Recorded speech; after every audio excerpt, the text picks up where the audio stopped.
हम अपनी date of birth देखें, उसमें मूल्यांक देखें, अच्छा, और भाग्यांक देखें। मूल्यांक और भाग्यांक के आधार पे हमें अपना नाम का नंबर होना चाहिए। जैसे मूल्यांक का मतलब हो गया कि जो आपका डेट ऑफ बर्थ। हाँ, जैसे जो हमारी डेट ऑफ बर्थ है 1 से लेके 31 के बीच में जो है टोटल 1 नंबर पे लिया है। अच्छा, और जो डेट ऑफ बर्थ का टोटल है वो हमारा भाग्यांक। अब फॉर एग्जाम्पल दे रहा हूं मैं आपको, ऋतिक रोशन जी का एग्जाम्पल दे रहा हूं, उनका 5 और 2 है। अच्छा, 5 हो गया मूलांक और 2 भाग्यांक। हाँ, एक मिनट, उसको कंफ्यूजन हो रहा है। अच्छा, उनका 5-2 है। हाँ, जब तक उन्होंने तरक्की नहीं करी, वो एक न्यूमरोलॉजिस्ट के पास गए बॉम्बे में, उनका नाम 2 नंबर पे आ रहा था। अच्छा, 5 और 2 शत्रु हैं। हमारी ज्योतिष जगत के अंदर, न्यूमरोलॉजी के अंदर बड़े बड़ों ने यह बता रखा है कि 5 और 2 की शत्रुता नहीं है। और मैं आज आपको यह बताना चाहता हूं, सबको इस चैनल के माध्यम से मैं धन्यवाद दूंगा कि सत्य के मार्ग का आदमी को विश्लेषण करना चाहिए। 5 नंबर बुध का है और 2 नंबर चंद्रमा का है। 5 और 2 शत्रु हैं, 2 नंबर की नाजायज संतान है बुध। 5 नंबर अगर नाजायज संतान हो गया, अगर उसका नंबर एक साथ कोऑर्डिनेशन होगा तो उनके क्या विचार मिलेंगे?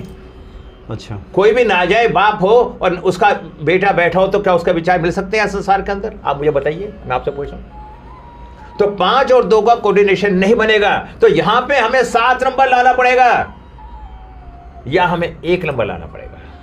अच्छा, या तो केतुल है या फिर सूर्य है, क्योंकि 1 की शत्रुता नहीं है और 7 की शत्रुता नहीं है। हमें उनकी वो मित्रता और शत्रुता देखनी पड़ेगी, उस आधार पे हम नंबरों को लाएंगे। वो तो हनुमान जी का 9 नंबर है, इसलिए हनुमान जी के हमने 9 नंबर की चर्चा करी। अब बात आती है किसी की कुंडली में 1 और 8, 1 सूर्य का 8 शनि का है, आ जाता है तो उनका स्वास्थ्य तो ठीक रहेगा। अच्छा। लेकिन उनके बच्चों के साथ उनकी नहीं बनेगी।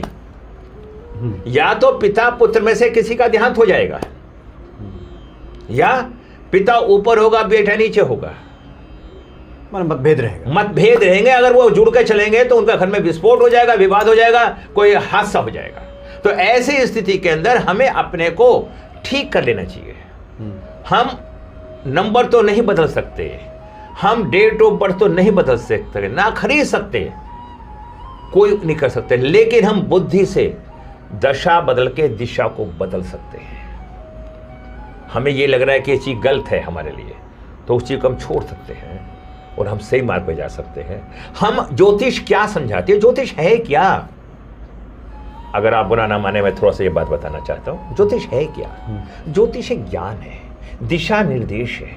ज्योतिषी कोई जादूगरी नहीं, पंडित कोई जादूगर नहीं है। पंडित जो होता है वो आपको आध्यात्मिक ज्ञान देता है, जिसके आधार पे आप अपने दशा को बदल के अपने को ठीक कर सकते हैं।